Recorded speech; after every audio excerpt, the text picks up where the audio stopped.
नहीं आते हैं, पास वाली कंट्री से आते हैं, they are frequently offered in the auction catalogues वगैरह में। तो बहुत ही इंटरेस्टिंग कॉइन है। इसके बाद में जो सबसे पहले जिसको इम्पैक्टफुल इस्लामिक इन्वेजन बोल सकते हैं, क्योंकि ये अमीर जो थे सिंध के, वो एक पर्टिकुलर पार्ट में सिंध और मुल्तान तक लिमिटेड थे। गजनवी आके निकल गया था, लेकिन जो इम्पैक्टफुल, जिसका इंडियन हिस्ट्री पे और इंडियन कॉइनेज पे जिनका बहुत ही बड़ा प्रभाव और असर सालों तक, बरसों, कई सालों तक रहा, मतलब कई 100 सालों तक, ऐसी सल्तनत हमारे पास जो एक सेंट्रल पावर हुई और कुछ जो थी वो लोकल सल्तनत भी हुई। हम इस अभी सब सारी स्लाइडों में इस सल्तनत के बारे में जानेंगे। जैसे कि सेंट्रल सल्तनत मैंने कहा, वो दिल्ली में स्थापित हुई, और मोहम्मद गजनवी जाने के बाद में उसने जो अपने स्लेव गुलाम वंश की स्थापना दिल्ली में हुई, उसके कॉइन भी हमें मिलते हैं। उसके बाद में तुर्क्स आए, खलजीज आए, तुगलक आए, लोदी आए, बलबन आए, और लास्ट में दिल्ली में सबसे जो सल्तनत हुई वो सूरी, शेर शाह सूरी द्वारा स्थापित सूरी सल्तनत हुई। इसमें आप कॉइन देख रहे हैं, जो फर्स्ट कॉइन है सेकंड लाइन में, that is a coin of Muizzuddin Muhammad bin Sam. आप इसमें देखेंगे ऑब्वर्स में एक देवी, लक्ष्मी देवी बैठी हुई है, और पीछे श्री मद मोहम्मद ऐसा हमें देवनागरी में लिखा हुआ मिलता है। This is also a example कि उन्होंने जो अपनी वहां पे जो कॉइनेज चालू थी, जो बयाना के आसपास के एरिया में, लक्ष्मी एंड पीछे लीजेंड, वही कॉइनेज को उन्होंने कंटिन्यू किया। सेकंड कॉइन आप देख रहे हैं खलजीज का, Nasiruddin Khusrau Shah. This is again a very very rare coin, और Nasiruddin Khusrau is was Ghulam taken over as a war booty from raid on a Somnath temple. Somnath temple में जब लड़ाई करी थी, उस वक्त वो जो वॉर बूटी में उस वक्त औरतों को और यंगर आदमियों को भी वॉर बूटी के रूप में कैद बना के लिया, साथ में ले जाया करता था। तो नसरुद्दीन महमूद, जो कि एक लोअर कास्ट का हिंदू था, देन लेटर ही कन्वर्टेड इन इस्लाम, और उसने अपनी होशियारी से एक एक एक एक स्टेप करते हुए आखिर में वो इतना पावरफुल बना कि वो दिल्ली का सुल्तान बना। उस दिल्ली की गादी उसके हाथ में थी, but he was against some peculiar rules which was not well accepted by the amirs।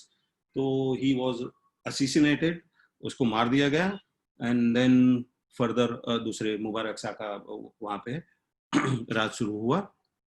Third coin जो हम देख रहे हैं तुगलक्स, जिसको हमारे इंडियन हिस्ट्री में बहुत लोग कहते हैं कि ही वाज वो तगलकी फरमान, मतलब कि जो चीज बहुत ही ज्यादा एक्सरेगेटेड की गई, ऐसा तगलक, ऐसा उसको क्यों कहा गया? तुगलक ने देखा कि नॉर्थ में Delhi is not a safer place, क्योंकि यहाँ से नॉर्थ वेस्ट से कोई भी आके वहां पे अपने जो बॉर्डर में इतनी डिफेंसिव दूसरी रियायत, अपने सल्तनत या अपने दूसरे राज्य नहीं थे, तो वन कैन इजीली अगर जो पावरफुल कोई इन्वेडर आता है तो he can easily come on the Delhi. So he decided to shift the capital at Devgiri, Maharashtra, and he does so. उसने देवगिरी में अपनी कैपिटल शिफ्ट भी करी, and he was the reformer in kind, कि उसने देखा कि उस वक्त पे सिल्वर वगैरह की काफी शॉर्टेज थी, तो ही स्टार्टेड द फोर्स करेंसी, जो आज हम जिसको आज फोर्स करेंसी के रूप में हम लोग यूज करते हैं, प्रोमिसरी बैंक नोट्स को, कि अगर किसने मुझे कहा कि ये आई प्रॉमिस टू पे 10 रुपीज, तो वो 10 रुपए का नोट लेता हूँ, वो प्रोमिसरी नोट है, it is not a containing the 10 rupee equal Boolean. तो उस समय की जो मॉनेटरी सिस्टम थी, वो सिस्टम ऐसे थी कि अगर मैं एक टंका गोल्ड का है तो it must contain the equivalent value of metal of 1 टंका। अगर मैं चांदी का 1 टंका सर्कुलेशन में लाता हूं तो वो कॉइन का weight must be a value of 1 rupee silver. Means इंस्ट्रिक्ट वैल्यू के कॉइन ही उस समय एक्सेप्टेड होते थे।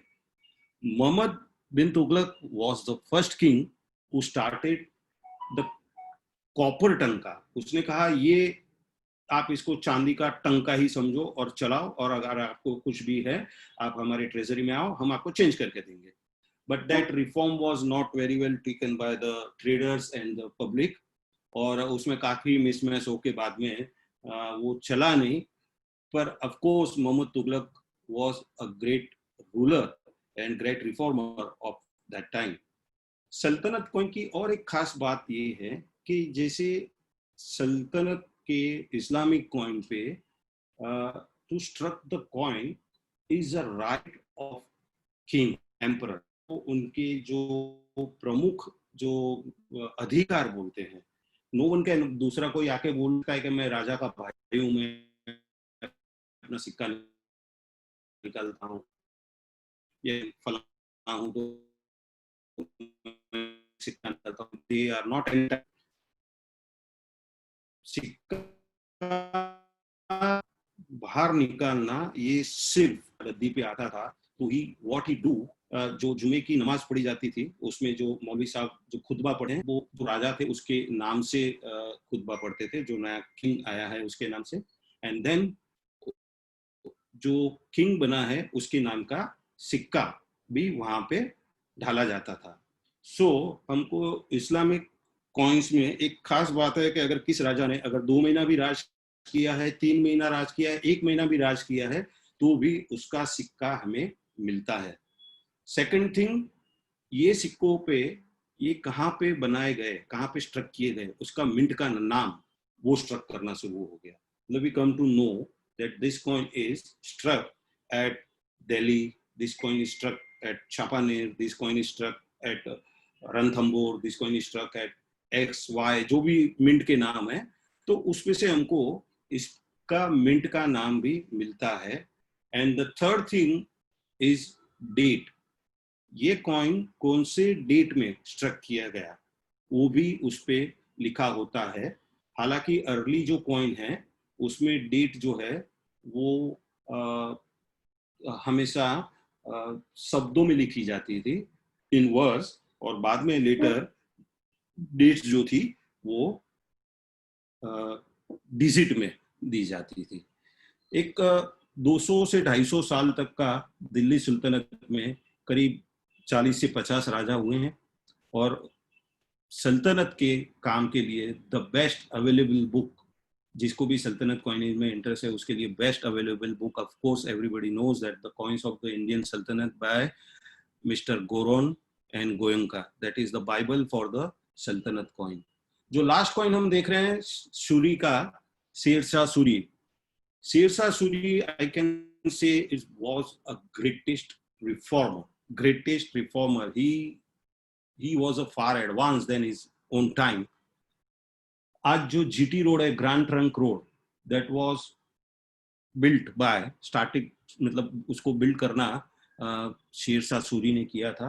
और शायद बहुत कम लोगों को मालूम होगा कि अकबर के दरबार में से जो नवरत्न जो फेमस है उसमें से काफी, और नवरत्नों में से काफी 3 या 4 जो रत्न थे वो डायरेक्टली ही got from this Suri court, उसको सूरी कोट से ही मिले थे. जैसे कि राजा टोडरमल, जिन्होंने लैंड रिफॉर्म करके और राज्य की इतनी आमदनी बढ़ा दी, और उनके लैंड रिफॉर्म बरसों तक, कई सालों तक, मतलब कई 100 सालों तक लैंड रिफॉर्म टोडरमल जी के चालू रहे. तो that Todarmal was in the Suri court. Suri में 4 या 5 राजा हुए. सबसे पराक्रमी ऑफ कोर्स शेरशाह सूरी था, जिसने हुमायूं को यहाँ से भगा दिया हिंदुस्तान से. चौसा की लड़ाई में उसको हरा के उसको इंडिया से बाहर धकेल दिया और खुद दिल्ली की गद्दी पे बैठा. अनफॉर्चुनेटली उसका रूल बहुत समय चला नहीं. सूरी के, शेरशाह के बाद में इस्लाम शाह सूरी आए, बाद में मोहम्मद आदिल आए, और फिर और एक आए, आई फॉरगॉट द नेम. और बाद में अकबर, जलालुद्दीन मोहम्मद अकबर ने अपने चचा के साथ में वापस हिंदुस्तान पे चढ़ाई करके शेरशाह सूरी को हराकर और दिल्ली में मुगल वंश की स्थापना करी. और रीजनल सल्तनत हम अगर बोलते हैं तो रीजनल सल्तनत में सबसे पावरफुल सल्तनत थी बंगाल की।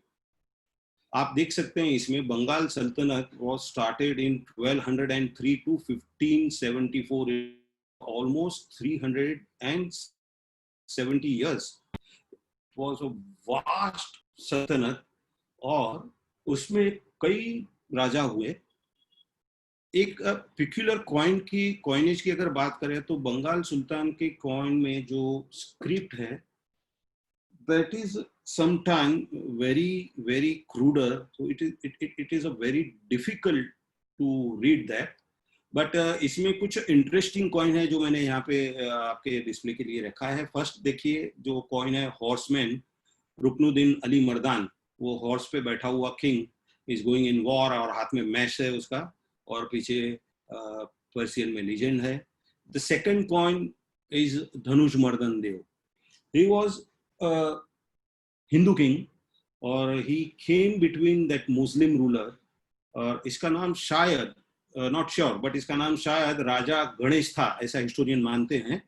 But he rule for the very brief period. एक धनुष मर्दन देव हुए और उसके बाद में इनका लड़का महेंद्र देव थोड़े सालों तक बंगाल पे उसने रूल किया। So this are the two Hindu kings, Dhanush Mardan Dev and Mahendra देव। उसके बाद में इमीडिएटली ये आप थर्ड जो कॉइन देखें, that is Jalaluddin Mohammad Shah. You can see that lion roaring on the right, जैसे त्रिपुरा के कॉइन पे हमको देखने को मिलता है। तो that is a believe that Tripura coin was derived from, means inspired by this coins. Last में जो हम कॉइन देख रहे हैं, fourth is the Daud Shah Karani. He was the Pathan ruler and ruled on the eastern Bengal, और this is called as a trade coinage. Trade के लिए जो कॉइन यूज करते थे उसका ये सिल्वर टंका है। All the Bengal coin struck in the tanka standard. उसके बाद में जैसे छोटी छोटी सल्तनतें हम बोल रहे हैं, साउथ में बहुत ही अर्ली पीरियड में, जैसे मोहम्मद तुगलक बिन ने मलिक काफूर को भेजा था और उसके जो सरदारों ने वहाँ पे राज करना शुरू किया था, उसमें से सबसे पहले जलालुद्दीन एहसान शाह ने मदुरा में एक शॉर्ट लिव्ड सल्तनत की स्थापना करी। ये सल्तनत सिर्फ आप देखेंगे 1334 टू 1377, हार्डली 40 इयर्स के आसपास चली, जिसमें 5 या 6 किंग हुए। Most of his gold coins are extremely rare, silver are also very extremely rare, copper coin हमें अभी अभी मिलते हैं काफी, पर दिस सल्तनत very short lived and beautiful इसकी कैलीग्राफी और कॉइनेज थी। The second we are seeing is a Bahmanis of Gulbarga. This Bahmani kingdom was established by Alauddin Hassan Gangu Bahman Shah. इसको ऐसा मानते हैं कि he was born as a Brahmin Hindu and then later converted to Islam and established this Bahmani Sultanate. First capital उनका पहले जो capital था वो बीडर में था। सबसे पहले दौलताबाद में था, दौलताबाद के बाद में बीडर गया, और बीडर के बाद में द कैपिटल वाज गुलबर्गा। और इसमें हम पहला कॉइन देख रहे हैं, the first coin is Alauddin Bahman Shah. और इस कॉइन में आप देखेंगे कि जो मोहम्मद तुगलक के कॉइन आते हैं और वही जो टाइटल्स है सिकंदर थानी वगैरह वो उसने किए हैं। The second coin which you are seeing is a Kalimullah Shah, that is the later king. ये बहमनी सल्तनत जब डिसइंटीग्रेट हुई तो उसमें से 5 नई सल्तनत का हुआ, 5 न्यू सल्तनत। One is your is Adil Shahi of Bijapur, Barid Shahi of Bidar, Nizam of Ahmednagar, Qutub Shahi of Golconda, and one is Imad Shahi. Imad Shahi was very short lived and we don't know उनके कॉइन कैसे होंगे, हमको पता नहीं है। Here we are discussing on the coin. The fourth coin on top line you are seeing is Adil Shah का Ibrahim Ali Adil Shah. Ibrahim Ali Adil Shah was a so learned person, इतना वो विद्वान था और वो अपने आप को भगवान गणेश का पूजक मानता था, भगवान गणेश का पूजक कहता था। और उसका एक बहुत ही इंटरेस्टिंग टाइटल उसने लिया था, Jagat Guru. He called himself as a Jagat Guru. और उसके जितने भी फरमान वगैरह हमें मिलते हैं वो फरमानों में, और उस फरमानों में हमें एक बहुत ही इंटरेस्टिंग चीज मिलती है। उसके फरमान शुरू होते हैं श्री सरस्वती माता। वो सरस्वती माता को वंदन करके अपने फरमान लिखवाता था। और ये जो कॉइन है, इस पे बहुत इंटरेस्टिंग एक लेजेंड है, इज ए गुलाम ए मुर्तुजा, मुर्तुजा का गुलाम।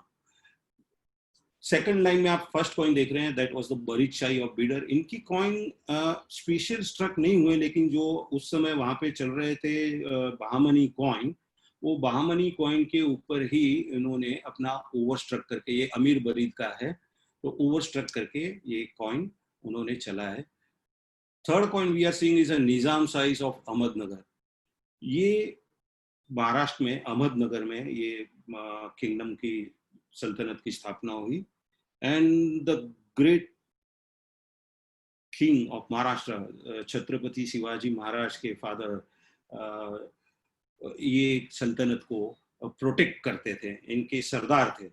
और तो ये अहमदनगर की कॉइनेज हम देख रहे हैं।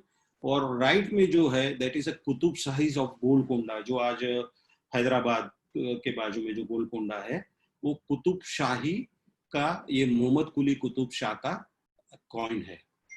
ये सल्तनतों को लेटर मुगलों ने वाइप आउट किया, specially at the time of Aurangzeb.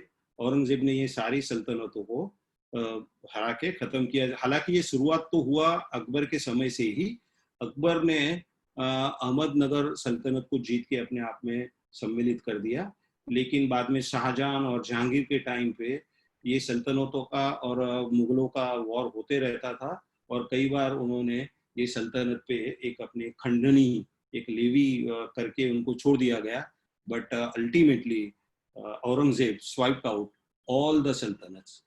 ये सल्तनतों के समय के आसपास में ही, मतलब उसी समय में ही, ये जो 5 जो हम शाहीस देख रहे हैं, उस समय साउथ में एक बहुत ही माइटी हिंदू एम्पायर था, that was known as a Vijayanagara empire. ये Vijayanagara empire was so powerful and so prosperous कि उसके समय में कई जो ट्रैवलर्स इंडिया में आए, इब्न बतूता वगैरह, काफी दूसरे भी ट्रैवलर, पोर्टुगीज ट्रैवलर आए।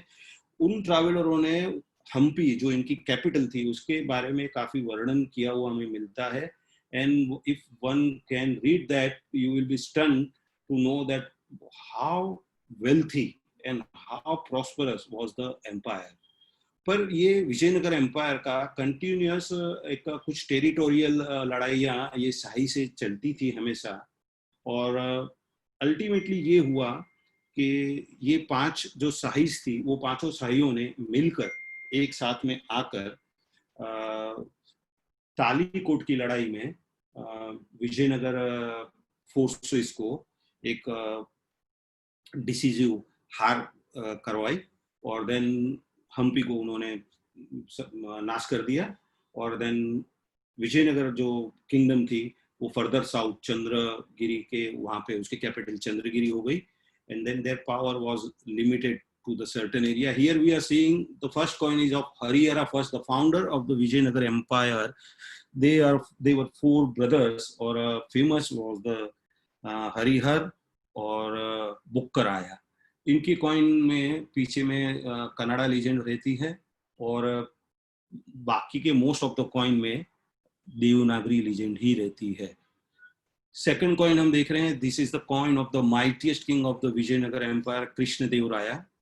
इसमें आप ओवर्स में देख रहे हैं द लॉर्ड तिरुपति बालाजी, भगवान बालाजी जो तिरुपति में है, उनका एक स्पेशल पूजा कृष्णदेवराया ने कराई थी। उस समय पे ये स्पेशल कॉमेमोरेटिव कॉइन उन्होंने डबल हुन, मतलब it is a weight around 6.8 gram, बड़ा कॉइन उन्होंने निकाला। पीछे you can read in Devanagari Shri Krishna देवराया।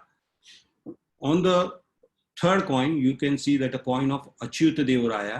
इसमें obviously you can see that mythical bird गंडभेरुन। ऐसा पुराणों में एक वर्णन मिलता है कि एक ऐसा पक्षी था जो अपने 2 चांचों में, 2 बीक में, 2 हाथी, और पैर के 2 बीक में भी 2 हाथी उठा के उड़ सकता था।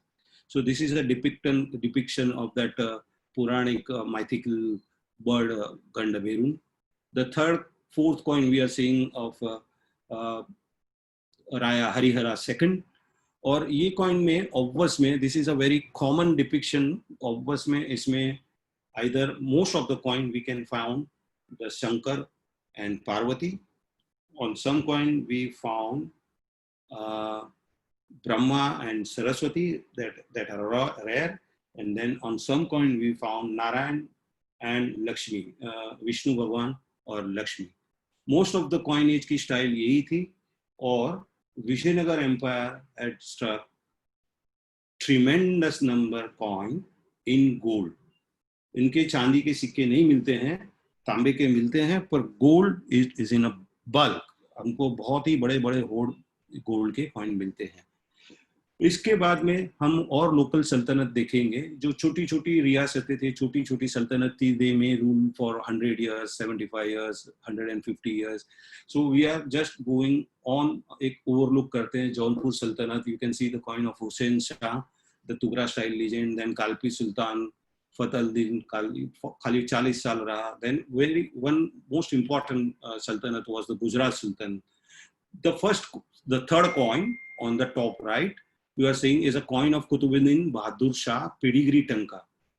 ये coin की विशेषता ये है कि इसमें अपनी 7 पीढ़ियों के नाम बहादुर शाह ने दिया है. I am the son of so and so and so and so and so and so and so. 7 generation का नाम ये कॉइन में है. और this is the only example in the world coinage where the 7 पीढ़ी का नाम एक सिक्कों पे आया हो. The last coin you are seeing on the top line is the Shamsuddin Muzaffar III. He was the last king of the last sultan of the Gujarat. और इसको हरा के अकबर ने गुजरात को मुगल साम्राज्य में सम्मिलित कर दिया. ये जो कॉइन हम देख रहे हैं लास्ट वाला, that was the struck on the base of Mughal standard coin. इसके बाद में और छोटी सल्तनत खानदेश, फिर Malwa you are seeing the coin of Baz Bahadur और रानी रूपमती की बहुत ही कहानियां लोक कथाओं में हमें मिलती है. This is a coin of Baz Bahadur. And the last one you are seeing as the Kashmir sultan Zainul Abedin. He was also a great king. और उसके कॉइन स्क्वायर में होते हैं मोस्टली सारे कश्मीर के. And they are called as a सांसू. उनकी वेट स्टैंडर्ड हमारे टंका या रुपया से नहीं थी. That is a totally different weight standard की कॉइनेज कश्मीर में चलती थी. We get the coin of Kashmir sultan in gold, silver and copper on in all 3 metals. इसके नीचे हम जो देख रहे हैं, they are the contemporary of this सल्तनत. The first coin we are seeing on left third line में is a coin of Maharana Kumbhakarna. जो महाराणा कुंभा कहते थे, उसका ये कॉइन है. बहुत ही इंटरेस्टिंग देवनागरी में लिखा हुआ और डेट वाला. सेकंड और थर्ड कॉइन जो हम देख रहे हैं वो बहुत ही फेमस किंग जो हुमायूं के साथ लड़े थे, राणा संग्राम सिंह.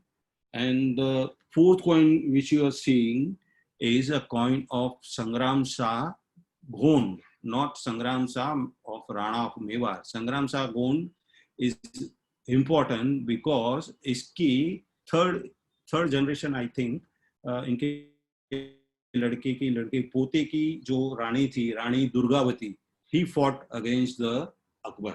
रानी दुर्गावती और अकबर की जो लड़ाई हुई थी, और जो रानी दुर्गावती फेमस है, दैट इज फ्रॉम द देश घरमंडला के गोंड राजाओं की ही वंशज थी. इसके बाद में हम कॉइनेज देखेंगे. That is a very famous coin.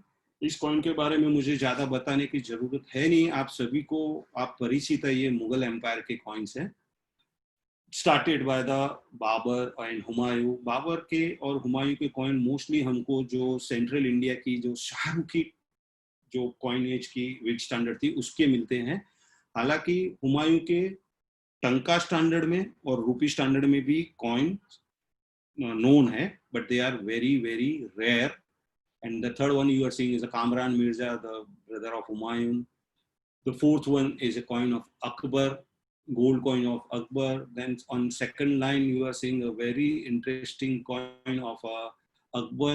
उसमें उसने भगवान राम और सीता का अंकन किया है. Why this coin struck we don't know, but this is a very very interesting coin. और ये coin हमेशा चांदी और सोने में आते हैं और दे कम इन अ हाफ मोहर और half rupee. They are not come in a 1 rupee और 1 mohr. They comes in a half rupee and half rupee standard. The third coin, second coin you are seeing, Akbar अपने आप को title उसने दिया था जले जलाला अकबर अल्लाह.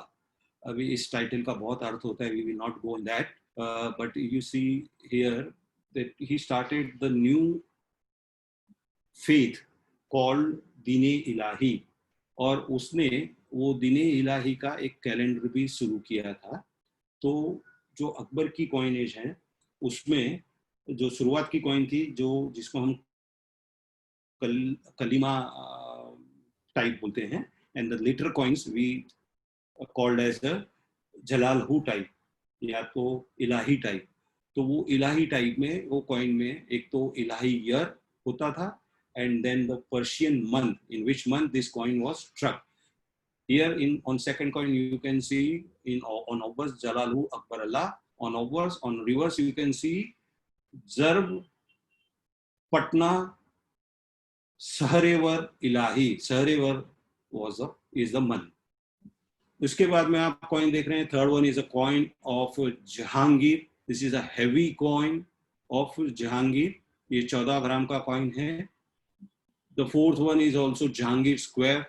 जहांगीर के कॉइन की विशेषता ये थी कि Jahangir himself is a lover of art, और उसने अपने कॉइनेज में इतना ज्यादा इंटरेस्ट लेता था, वो कपलेट लिखवाता था कॉइन की special, and he introduced many new type, many new dynamic type in the Indian coinage.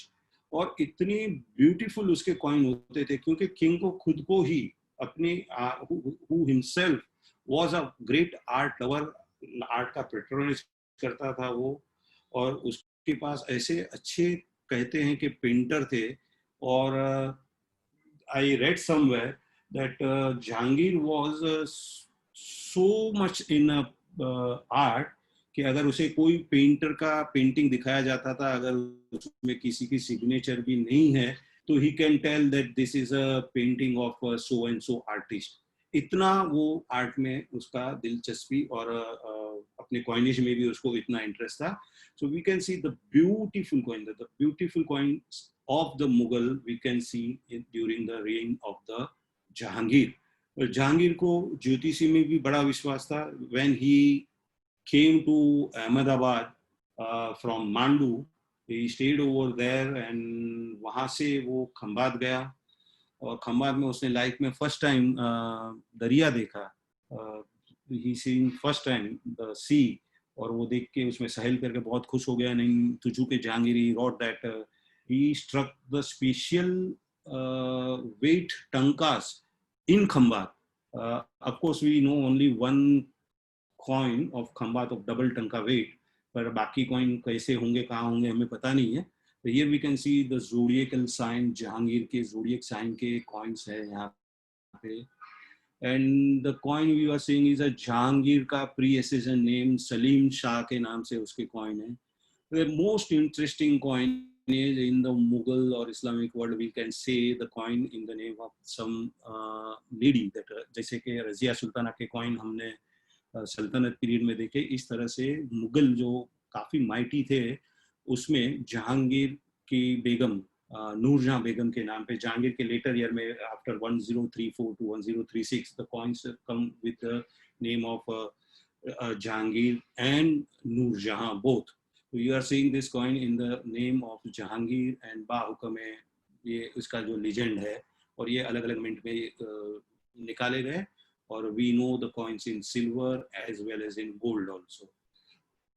The last line, first coin, is a very interesting coin of Shahjahan. This known as a Akola Horde type. Why it is a Akola, not Akola, पर अकोला के पास में एक पातुर करके गांव है जो कि Burhanpur Tapti line का एक इम्पोर्टेंट गांव है उस जमाने में.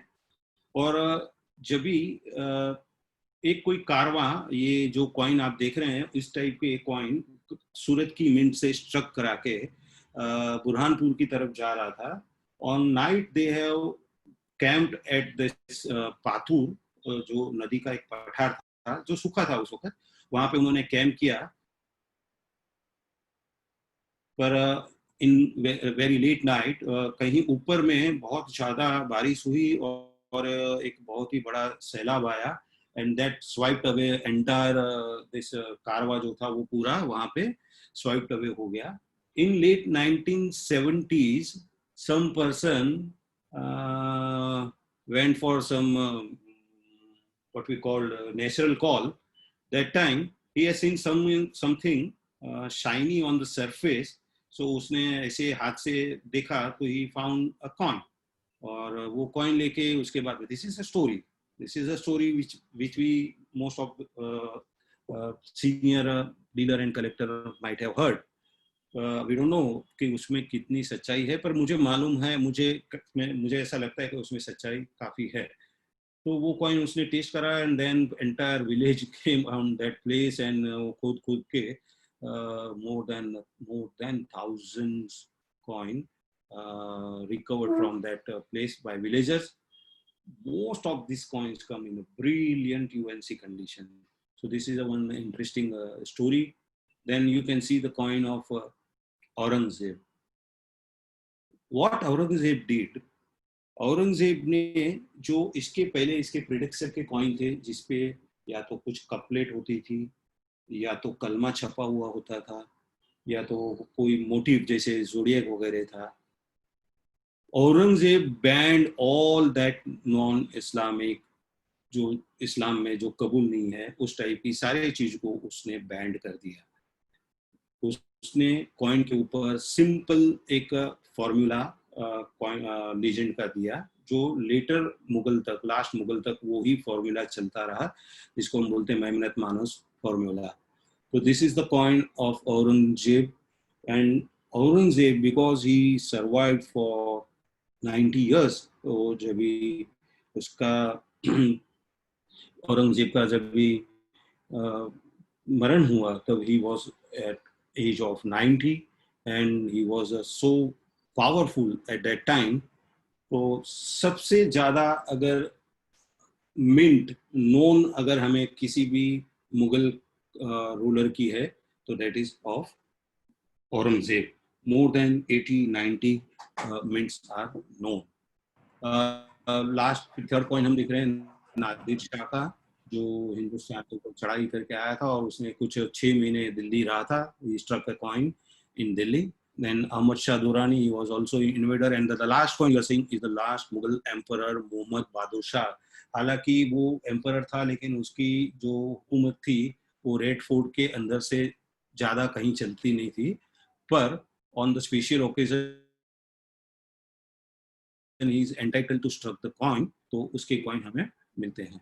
तो मुगल कॉइन के ऊपर बहुत ही अवेलेबल बुक्स हैं, तो आप उसको अगर if someone is interested you can find a lot of books. Then मुगलों के समय में ही जो इंडिपेंडेंट किंगडम हुए उसके हम कॉइन देख रहे हैं. The first coin we are seeing of the great king. I never tell him as a great Maratha king, but he was a great Indian king, Chhatrapati Shivaji Maharaj. He was not a king of only Maharashtra, because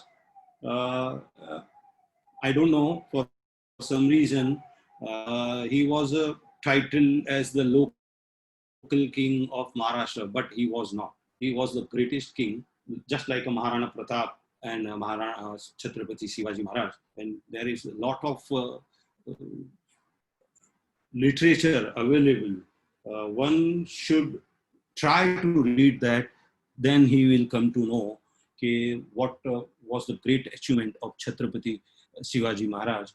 सिर्फ शिवाजी महाराज की जय बोलने से कुछ नहीं होता है, but what he did, what he worked is very, very important. So first line we are seeing the coin of first coin is the silver horn of Chhatrapati Shivaji. The second we are seeing is a fanam, south Indian side के जो फनम छत्र, आप obvious में देखेंगे छत्रपति, पीछे reverse में लिखे हैं राजा शिव. तो और third one is a copper coin of Chhatrapati Shivaji Shri Raja Shiv Chhatrapati. Fourth coin you are seeing is a Chhatrapati Sambhaji Maharaj who succeeded Chhatrapati Shivaji. And the last coin you are saying Sri Ganpati likha hua, that was struck by the Peshwas पेशवाओं के जो सरदार थे उन्होंने जो struck किए. Peshwas have the Maratha Empire was established by Chhatrapati Shivaji, and it was flourished by the great Peshwas. And at a point, uh, 70% of the Indian territories was under the Marathas. And on the Delhi Red Fort, there was a time for 18 years मराठाओं का flag post होता था during the period of Mahadji Shinde. तो बहुत ही interesting history है, जरूर से पढ़ना चाहिए लोगों को. The second we are seeing important coinage of the Sikh empire. सबसे पराक्रमी राजा ऑफ कोर्स राजा रणजीत सिंह, जिनकी कैपिटल लाहौर थी. और this is the coins of Maharaja Ranjit Singh, struck at the various mints in the Lahore, Kashmir, Peshawar, Amritsar, or the last coin we are seeing is a very holy coin of Guru Nanak Dev Ji. The third line you are seeing the coins of Tiger of Mysore, Tipu Sultan. He was also very keen in his own coinage, और उसने अपने सारे coin के नाम दिए थे. Some based on the planetary उसमें, और some उसने अपने गुरुओं के नाम से कॉइनेज चलाई थी. इमामी, जोहरा, फिर उस्मान, अलग अलग नामों से उसने अपने कॉइनेज का सबका नाम रखा था. बहुत ही इंटरेस्टिंग कॉइन है. और दैट इज अ बिलीव के उसने अपने कुछ मिंट मास्टर फ्रेंच रखे थे, तो उसकी कॉइन इतने सुंदर होते हैं. तो और कॉइनेज भी बहुत ही इंटरेस्टिंग कलेक्टिबल है. This are the coins, few coins depiction of this Tipu Sultan. इसमें भी अलग अलग मिंट के कॉइन आते हैं. The last row we are seeing the coin which we know as a independent kingdom, अभी जो सेवन सिस्टर्स स्टेट बोलते हैं नॉर्थ ईस्ट के, उसकी कॉइनेज है असम, जैंतियापुर, त्रिपुरा, कूच बिहार, कचार. ये कॉइन के बारे में आज से कुछ सालों पहले बहुत ही कम लोगों को जानकारी थी, और बहुत कम लोगों को इसके बारे में कुछ अवेलेबल था. कुछ वो भी अवेलेबल नहीं था, अपना क्या बोलते हैं उसको, कैटलॉग अवेलेबल नहीं थे उसके बारे में, और कोई जानकारी अवेलेबल नहीं थी. पर क्योंकि बाद में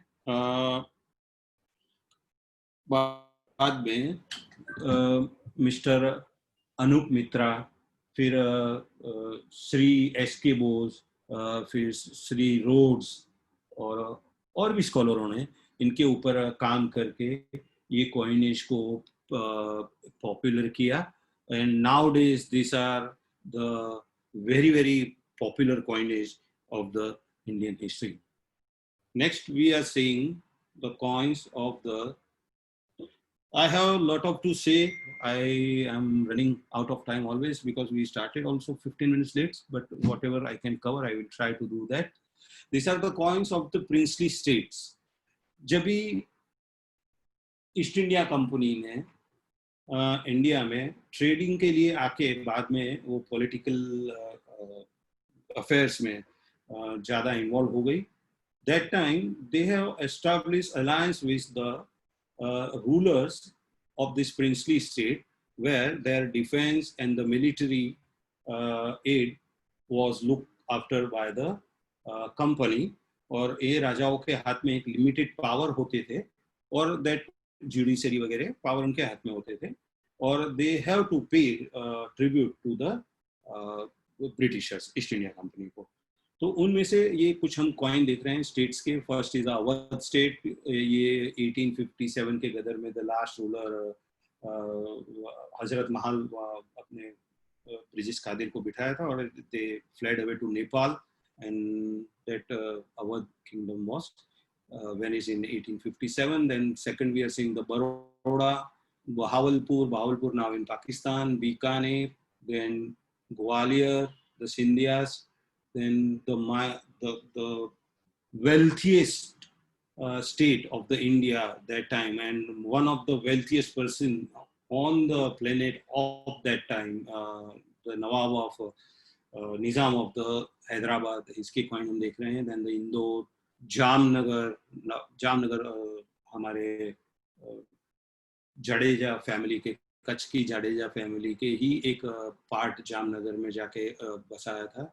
जोधपुर, जयपुर, कश्मीर, द लास्ट कश्मीर सभी को मालूम है लास्ट किंग हरि सिंह जी ने जो ट्रीटी साइन किया इंडिया से, that time Kashmir was merged in the India. Then Mewar, Radhanpur, Patiala, Dewas, Dhar, Ratlam, Rajkot, and then were Garhwal, the famous Harsil rupee.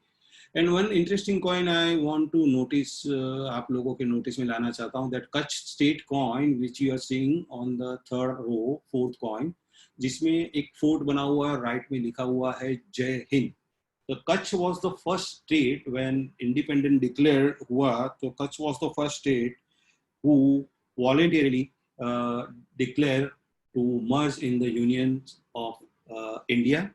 और जो कच्छ के कॉइन आते थे उस पे एक बाजू में राजा का नाम होता था और एक बाजू में जो ब्रिटिश अथॉरिटी होती थी उस समय राज करने वाली उसका नाम होता था. But this coin they struck in the authority of Jai Hind. Very interesting and very important coins of Kutch. As you know that many colonial powers also entered in India. शुरुआत में वो लोग स्पाइस के और business के trade में आए, लेकिन धीरे धीरे उनमें से काफी लोगों ने अपने पॉलिटिकल इंटरेस्ट भी यहाँ पे एस्टैब्लिश किए. सबसे पहले 1498 में पोर्टुगीज लोग आए, सबसे पहले वो आए और सबसे लास्ट में वो ही गए. 1961 में गोवा से उनको भगाया गया. तब तक इंडो पोर्टुगीज लोगों की जो कुछ कॉलोनियां थी उससे वो लोग रूल करते थे. The most important colonies of Goa, Diu, दमन, ये कॉलोनी में इन लोगों के राज थे. सिलवासा में भी था उनका, और ये उनकी कॉइनेज है. हालांकि इसकी कॉइनेज बहुत सुंदर तो नहीं कह सकते, पर Portuguese have struck the coins in lead, in tin, in silver, in gold, as well in nickel, and they have issued the banknote as well. Banknote भी, पेपर मनी भी पोर्टुगीजों का आता है. उसके बाद में second we are seeing the Indo French. The coin we are seeing here, तो बहुत लोगों को ये लगा कि ये पर्शियन में क्यों लिखा हुआ है, ये फ्रेंच है तो उसमें फ्रेंच में क्यों नहीं लिखा हुआ है. बिकॉज ये लोकल ये कॉइन चला है हिंदुस्तान में चलाने के लिए, यहाँ के ट्रेडरों के एक्सेप्टेंस के लिए. तो they can not struck the script which local trader और लोकल पर्सन्स डोंट नो. तो उनको इंडियन स्टैंडर्ड से ही कॉइन अपने निकालने पड़ते थे. थर्ड लाइन में हम देख रहे हैं इंडो डेनिश, डेनमार्क के, एंड देन डच, नेदरलैंड्स के, उसके कॉइन है. उसी समय पे जो ट्रेड था, एक ऑस्ट्रियन कंपनी ने भी शायद ईस्ट इंडिया कंपनी एस्टैब्लिश करी थी, जो शॉर्ट टाइम के लिए उसने भी इंडिया में ट्रेड किया था, but they don't possess any colony. पर ट्रेड के लिए इटालियंस काफ़ी पहले से हिंदुस्तान में आते थे, तो हमको यहाँ पे ड्यूकेट की जो कॉइन है वो भी मिलते हैं, सऊदी के रियाल्स मिलते हैं, चाइना के ट्रेड डॉलर्स मिलते हैं. This British trade dollar also we found because of trade in India. Then of course East India company, इसकी 3 प्रेसिडेंसी थी, बंगाल, बॉम्बे एंड मद्रास.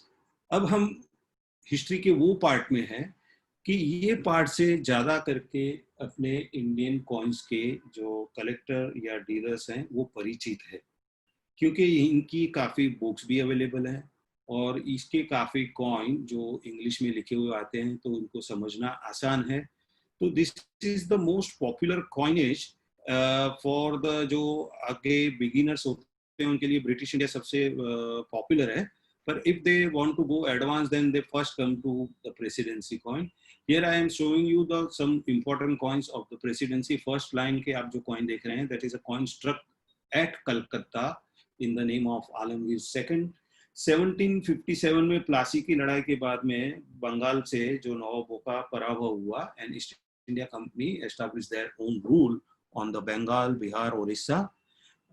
तो वहाँ के जो कॉइनेज थी जो आगे की, उसको डिराइव करके उन्होंने अपने कॉइन निकाली. Second coin you are saying in the name of सालन second struck at Murshidabad. The third coin is struck at Azimabad which is Patna. The fourth is at Banaras, इसको मोहम्मदाबाद बनारस के नाम से कहते थे. Then there is a famous Mohammadabad Banaras mohur also there. The second we are seeing is a Bombay Presidency. The first coin on the left you are seeing is a name in the Mughal ruler's name, Farrukhsiyar. Farrukhsiyar granted the charter to established the mint to Bombay Presidency. So the first coin, official first coin of a East India Company in Mumbai was struck in the name of Farooq Shiar. Of course, उसके पहले के जो coin which may be not officially struck, but they struck by the presidency.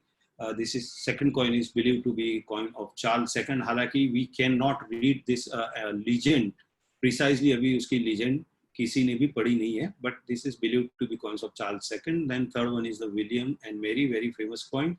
Then the first coin of जो बॉम्बे के first copper coin बोलते हैं कॉपरून, ये ऑंगियर ने शुरू किया कॉइन मिंट 1670 में, और शायद 5 या 7-8 साल तक ये कॉपरून के कॉइन वहाँ पे स्ट्रक हुए हैं हमारे बॉम्बे में. Then the 8 rays this coin struck in the lead, and क्योंकि Bombay Presidency was so big that Sindh was also under the Bombay Presidency. This coin we are seeing of the Sindh. Jambusar is in Gujarat near Bharuch. Then Malabar Post का ये coin है. Fourth is a coin struck in Konkan, and this is the last coin we are seeing on the third row is a coin of Dholera. Dholera Port जो अभी एक बहुत बड़ा Gujarat government का एक प्रोजेक्ट आ रहा है, Port Dholera. So this is a coin of that Dholera struck by the East India Company. Then Madras Presidency के coin last line में हम देख रहे हैं. The Chinapattan is a Chennai, Madras. उसकी coin, but the coin struck in the name of a Mughal emperor. The first coin we are seeing in the name of Mughal emperor Aurangzeb. उसके बाद में मछलीपट्टन. Then the South Indian star में Pagoda. Then double Phanam. Then Soho Mint में struck किया 196 rupees. There are a fantastic catalog available of Paul Stevens for this presidency coin, and one can easily get this catalog in India also, and they can study further more. आप उसको आराम से देख सकते हैं. उसके बाद में एक कॉइनेज हम देखेंगे जिसके बारे में मैं ज़्यादा बोलना नहीं चाहूँगा. Most of you all are aware of this coin. जो इंडिया में उस समय डिफरेंट स्टाइल पे डिफरेंट स्टैंडर्ड की जो कॉइन चलती थी. सो 1835 में जब भी यूनिफॉर्म कॉइनेज एक्ट हुआ, उसके तहत all the right of the striking the coins was वो लिमिटेड कर दिए गए. कुछ ही स्टेट के हाथ में पावर रहे कॉइन स्ट्रक करने के, बाकी सबके पावर सीज किए गए. And then the uniform coinage was introduced by the East India Company. The first uniform coin we see for William and then Queen Victoria. And in 1857, the first war of independence, after first war of independence, 1858 में Queen ने proclamation declare किया, and then जो India में से east India company was ruled out, और India के ऊपर direct British ताज का राज हुआ.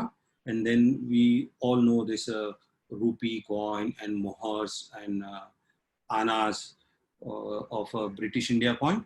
Or this coin is also a very vast, and it is a very इसकी स्टडी भी बहुत tedious है. And those who study this is a commendable, क्योंकि छोटे कॉइन में उनको कहाँ डॉट है और कहाँ क्या है और वो सब ढूंढना होता है. देन लास्टली आफ्टर 1947 जब भी हमें इंडिपेंडेंट मिला, तभी जो इंडिया की पहली कॉइनेज थी, we was using that anna standard that time. तो you are seeing here the coins of in anna. 16 आना का 1 रुपया होता था. तो this is the first coin of India, Anna series. And then later we adopted decimal currency. So जो हमारी जो last currency थी, वो decimal में हम 100 पैसा is a 1 rupee ऐसे करके जो हमारी coinage चली. This is the coins of that decimal series. This is end of my slideshow. But one thing I want to specially mention, because most of those collectors who born after independence, or which are not much familiar with the Indian history, they don't know the integration of India. जो आज India है, जैसे आज हमारे पास हमारा भारत देश का नक्शा है, हमारा भारत देश जैसा आज है, it was not that easy at the time in 1947. 1947 में जब अंग्रेज यहाँ से गए, that time they have given the right to the all states, princely states. 565 princely states थी, thousands जमींदार थे. इंडिया की 40% लैंड, 40% जमीन यही प्रिंसली स्टेट और जमींदार होल्ड करते थे. उस समय का जो पॉपुलेशन था, 23% of population was under the rule of that princely state and zamindars. तो उन सबको मर्ज करके एक union banana was a greatest and most difficult task of that time, and by grace of God and the powerful luck of the Indian people, we have the able persons at that time, Sardar Vallabhbhai Patel, Pandit Nehru, then the Secretary VP Menon, Kanhaiya Munshi, Mohan Dharia, and lot. So if one is interested to see how the integration of the India has achieved by these people, must read the book of Integration of India by VP Menon. वो book आपको जरूर पढ़नी चाहिए, तो आपको idea आएगा कि how difficult task they have achieved. Thank you very much for listening me and giving me opportunity to express my little knowledge with you. I specially thank to Amit Surana. उसने मुझसे continuous follow up करके he make possible that I can speak with you. And now over to Malcolm. Thank you, Girish bhai. It was a lovely presentation. And I hope everybody who's been listening to it has enjoyed it equally. If people have any questions, feel free to put it in the chat box, or you can one by one unmute yourself and ask the question.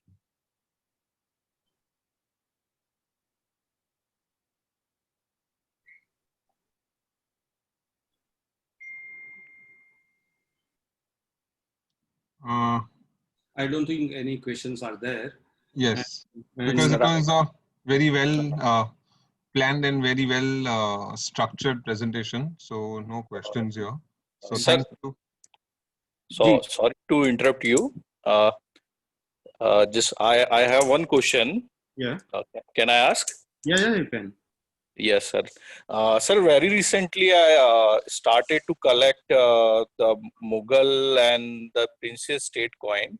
Mm-hmm. And earlier I collecting the ancient Indian coins. So will you please give me some title of the book to suggest the basic collector to collect those ancient as well as the Princess State coins at the very reasonable price, because the basic collector not be able to afford the 8,000 or 10,000 rupees book. So please. No, see, all the books are not that much costly. For ancient, there is no single book available.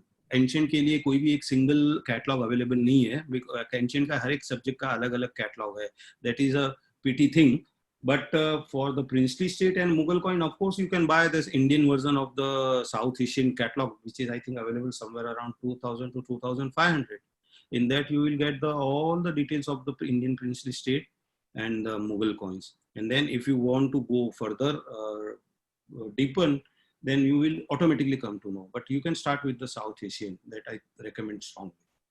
But sir उसमें legend का sir trace नहीं हो पाता है, जैसे जर्ब और ये जैसे पूरा कैलोग्राफी पढ़ना है तो वो फ्लान से बाहर निकल जाता है. तो जैसे किसी को पूरा का पूरा पढ़ना है तो बहुत हार्ड हो जाता है, क्योंकि उसमें खाली कॉइन का पिक्चर दिया होता है और नीचे मिंट और वो सारी चीजें डिटेल्स में दी होती हैं. सर उसके लिए आपको है ना खुद को स्टडी करना पड़ेगा Persian script, and the best way to study it, get those Bal Bharati Urdu standard की बुक लेके आइए, और उसमें आप स्टार्ट विद द अली बे ते से जो उनके अल्फाबेट है वो पढ़ना शुरू करिए. And if you have any teacher around you, maybe if not, then any Maulvi in a surrounding masjid, or you can find any person who can teach you.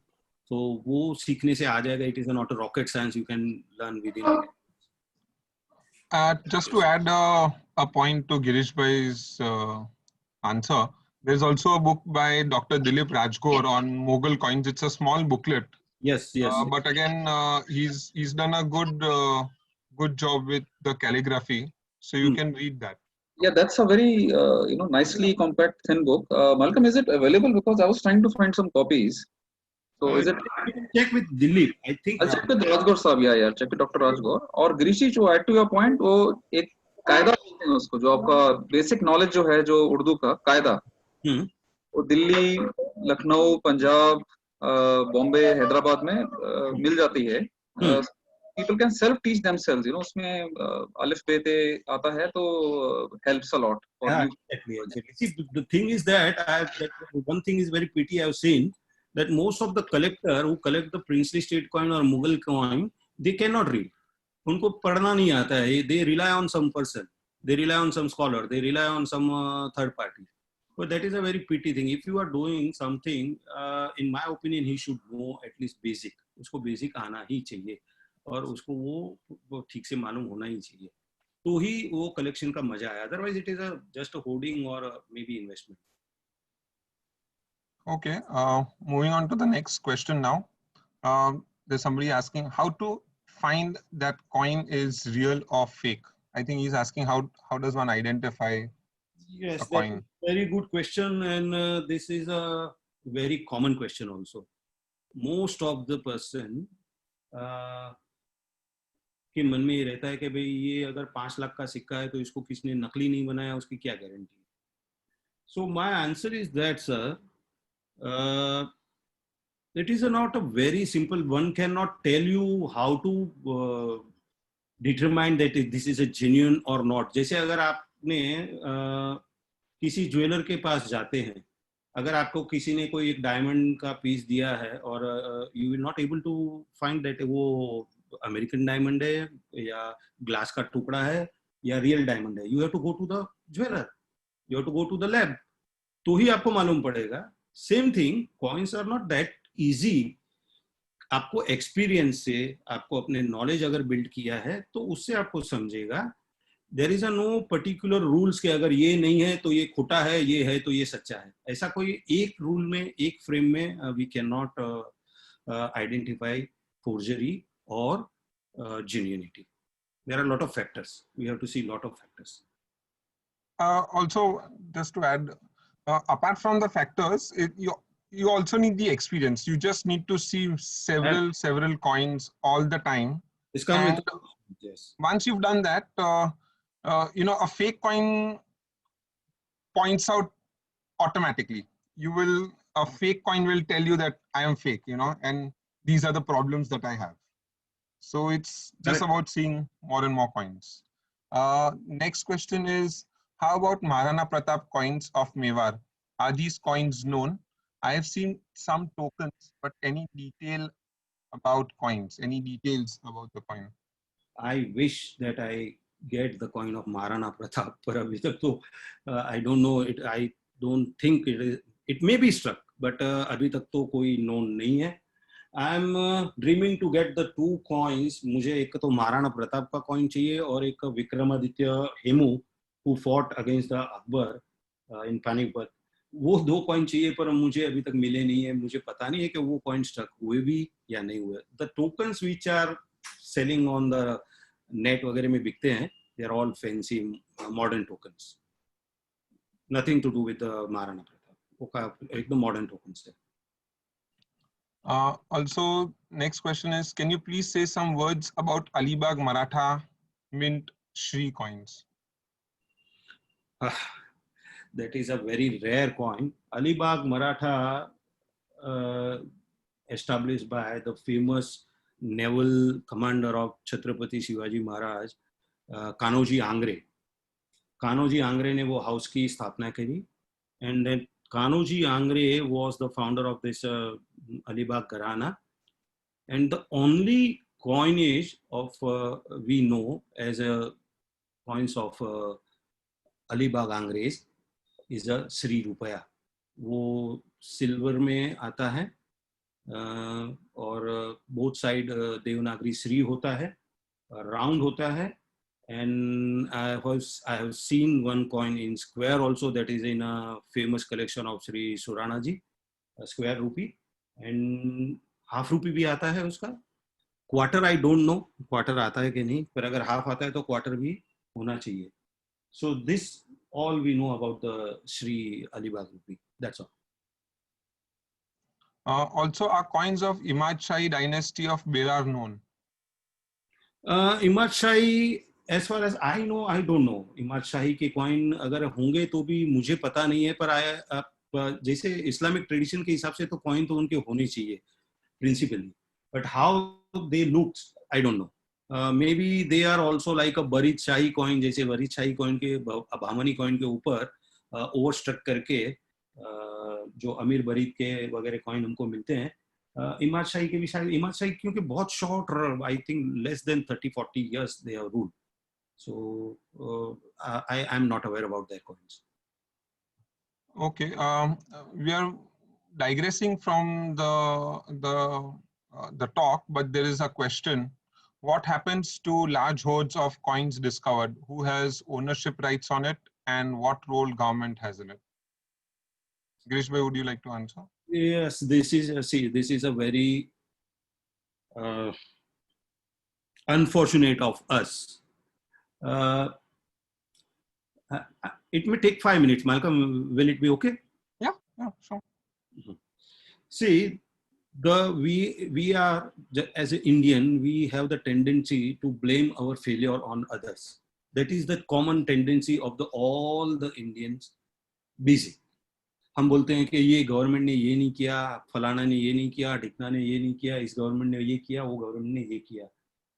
But we don't say that what we have not done. We never tell, we never think कि हमने क्या नहीं किया. जैसे कि अभी हम लोग सब बोलते हैं कि लोगों को कॉइन्स के बारे में इंफॉर्मेशन नहीं है, कॉइन्स लोगों को लोग उल्लू बना के वो ईस्ट इंडिया कंपनी की नोट बेचते हैं, या वो सच बोल सच तोल या टोकन्स बेचते हैं. एग्रीड, वो सब होता है. पर क्या किसी कॉइन सोसाइटियों ने या कॉइन डीलरों ने या कॉइन कलेक्टरों ने ये कोशिश करी है कि लोगों में क्या सच है उसकी जानकारी हम दें? Unfortunately not. दो ऑन स्मॉल, एक जैसे छोटे छोटे एक फंक्शंस में हम ट्राई करते हैं, but we haven't gone to the general public to show them that this is the actual Indian coins. This is the, ये coins होते हैं, ये genuine coin ऐसे होते हैं, ये coins सही नहीं होते हैं. Number one thing is that. Second number, जो हमारा अभी ट्रेजर ट्रो एक्ट है 9 और जो आर्कियोलॉजी डिपार्टमेंट का लॉ है फ्रॉम 1971. सिंस 1971 से लेके अभी हम we are in 2020, so almost 50 years we don't change, we don't done any input to the government. और क्योंकि government have lot of other work, India is a poor country. 1971 में उनके पास लोगों को फीड करने के लिए पीएल जो अनाज था वो अमेरिका से मंगवाना पड़ता था, तो हमारे पास पैसा नहीं था कि जो हम बोलेंगे कि भाई कॉइन कलेक्शन करना चाहिए. तो government, India don't have money that time, but now things are change. So the basic, I think, what I feel, that this is a responsibility of all the big dealers and collectors and the societies to represent the government without their self-interest, without their any hidden motto. हमको government को represent करना चाहिए कि these are the existing rule in the Western world for the coins and how it helps to safeguard our own heritage. हमारे खुद के heritage को अगर सेल्फगार्ड करना है तो हमें कैसे करना चाहिए? गवर्नमेंट उनको क्या स्वप्न नहीं आने वाला है. They are not coin collector. The cultural ministry don't have any coin collector. पता नहीं अगर होंगे तो भी, पर जिसको कॉइन कलेक्शन का मालूम है, and Malcolm you know when we went to meet Mr. Meghwal ji, and आपको पता है कि उनको coins क्या होता है, इसका trade होता है, वही मालूम नहीं था. So I don't think that that is their fault. This is our fault. We never gone with our real question and real remedies to the government and ask them to do the needful. अगर ये ढंग से किया जाए तो I am pretty sure कि हम लोग बहुत ही अच्छा रिजल्ट गवर्नमेंट के पास से ले सकते हैं. I think we are on the zenith, जो एक चीज का जेनिथ होता है, we are sitting on the zenith of the Indian numismatics. क्योंकि आप पहले देखेंगे तो जितने भी बड़े स्कॉलर थे, most of that scholars are westerners. This is the first time you see the major scholars. The western scholar है तो वो हमको कोई दिक्कत नहीं है, they are far better than us. I'm not against of them, but right now we have the scholars like Dr. Shailendra Bhandare, Shri Prashant Kulkarni ji, Dr. Dilip Rajgor ji, और अभी राजेश सोमकुंवर है, और भी कई चीज है. ब्रिटिश इंडिया में अमित है, गेव कियास है, बसंत राठी जी है. फिर मतलब ऐसे I can not tell everybody's name, पर ऐसे अच्छे स्कॉलर और अच्छे लोग अभी इंडियन न्यूमिस्मेटिक फील्ड में है. तो this is the time where we have to do something to safeguard our rich cultural heritage. And you should note that the cultural ministry is having a hefty allocation of fund for archaeology department के पास 1300 से 1500 करोड़ रुपया आता है सिर्फ to preserve and to maintain the monuments which are under the ESI, where we coin collector don't require any money from government to protect our equally important monument, a coin, to be preserved with the government money. We are spending money from our own pockets. हम हमारे खुद के खिस्से से पैसे से वो protect कर रहे हैं. By default each coin dealer and each coin collector is the heritage का संरक्षण करने वाला बंदा है, ऐसा मेरा समझना है. बाय डिफॉल्ट अगर वो पैसा बनाने के लिए करता है या इन्वेस्टमेंट के लिए करता है, forget everything. But if he don't collect that coin of precious metal definitely will go in furnace. वो हमेशा के लिए melt हो जाएगा. This is my opinion. Okay, thank you.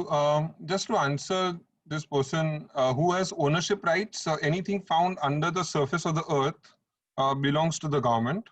So as far as the role of the government is, they are the owners. So if somebody finds a hoard or coins, they are legally obligated to go to the collector's office. In that, or Malcolm, also there is a difference. So, if you are finding below the earth, then it is belongs to on certain level. If you are find from the earth, then it is belongs to government. And if you are find from the wall, then it is a different. I think there are some clauses are there, but they are all I don't not clear very much. और उसमें बहुत ही misconfusion है. So yeah, so to answer that question, and yep, I think we've run out of time. So thank you very much, Girish bhai, and we hope to see you all again next week, and we'll keep you posted on what the topics are. Thank you very much, everybody. Thank you very much, Girish bhai. Bye. Thank you, Girish bhai. Thank you very much. Thank you. Bye all.